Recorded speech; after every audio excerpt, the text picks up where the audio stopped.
Ah, Professor. Always a pleasure to see you. I wonder, might you have a moment to chat?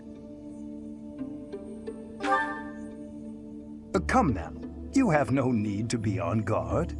I'd never cause you harm.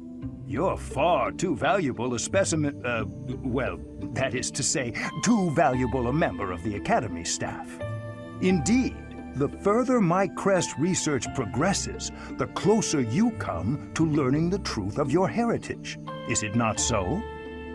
When I learned you bore the lost crest, the very crest of flames itself, I set about learning everything I could about your past. What was the origin of your bloodline? How have the events of your life been shaped by your lineage? I became somewhat obsessed, I must admit. Nothing so crass as an investigation. No, I researched. I spoke to mercenaries whom you've worked with in the past to learn about your life before the Academy. Of course, I also contacted Gerald and his mercenary friends. Your father does keep rather interesting company.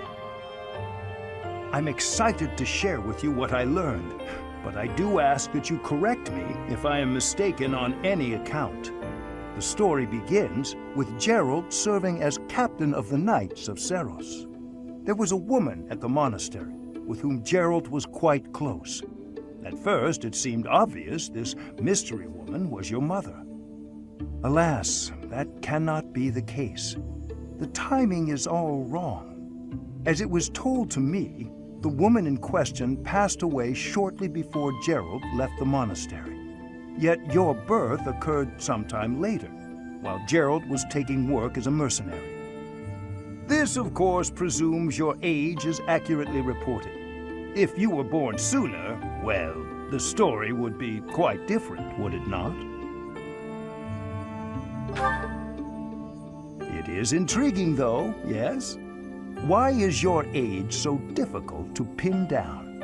For example, Gerald never once spoke of his time serving as captain of the Knights. That's quite a secret to keep for all those years.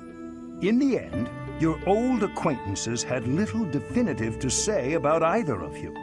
However, they all agreed on one thing. Your father and yourself were a strong pair, warriors to be respected and feared. You in particular. In fact, many came to know you as the Ashen Demon. They say you would destroy your enemies without a hint of emotion on your face. The mercenaries I spoke to revered you as a living legend of sorts.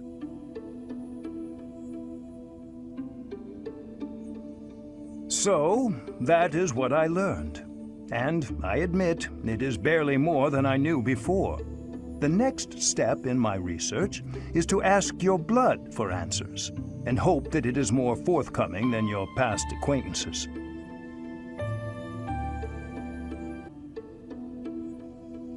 How are you doing, Professor? Would you care to join me for a cup of tea? It occurs to me that whenever we chat, I have a tendency to pester you with my questions and theories about your history.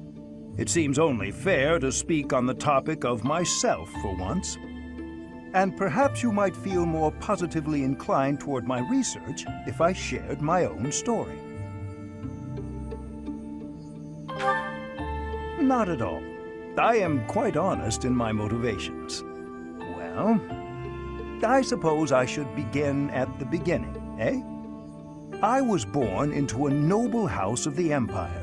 Not a large house, mind you, but noble all the same. Our land holdings were small, but our bloodline was quite strong. So, as you can imagine, there were many of us in the family who carried the power of crests. I myself bear a minor crest. Our family's abundance of crests may be part of the reason I've been interested in the topic since I was just a boy. I dedicated myself to my studies, and after years of effort, I became lead Crest scholar at the Empire's largest research institution. I had only Imperial blood, and thus Imperial crests, at my disposal in the Empire. So I came to Garrick Mach and devoted myself to my research during my time as a professor.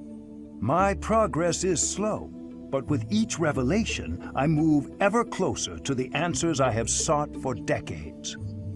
Your cooperation as the bearer of the Crest of Flames ensures my research will continue to advance. In fact, it may bring me ever closer to the goal of uncovering everything there is to know about Crests. I do hope you shall continue helping me advance in this field of study. Together, we will solve the mystery of your Crest of Flames, and our world will be the better for it. Shall we proceed? My lab instruments are fully prepared. I have a great number of tests I'm excited to carry out. No, don't worry. They won't hurt one bit. Which means that there are some elements of your power that cannot be explained by current theory. Although this may lead to a discovery that alters the very fabric of Crest research. Oh, pardon me, Professor. I became lost in thought, and I do tend to ramble. I suggest we call it a day. Do you concur? No, you mustn't push yourself too hard. When you are not in battle, you are so often here with me. I get so energized speaking with you. Well, I must remember to pull my head out of the clouds. That said, perhaps we should discuss things unrelated to Crests from time to time. Some sort of silly, light-hearted topic might be nice, eh? I'm not especially skilled at small talk, alas. Let me see. Perhaps we should discuss... I know. Food. Not my strong suit, the culinary arts, but I do enjoy a good meal. Which kind of food do you prefer, Professor? Sweet or spicy? Same as myself. Yes, indeed. Oh, now my stomach is growling. An old colleague of mine theorized that those who bear crests favor sweet flavors over spicy. She suggested that the crest exerts some manner of influence over... Oh, there I go again. How embarrassing. We were supposed to be avoiding talk of crests, weren't we? Terrible habit of mine, finding a way to turn any conversation towards crests. I really should find a way to stop that.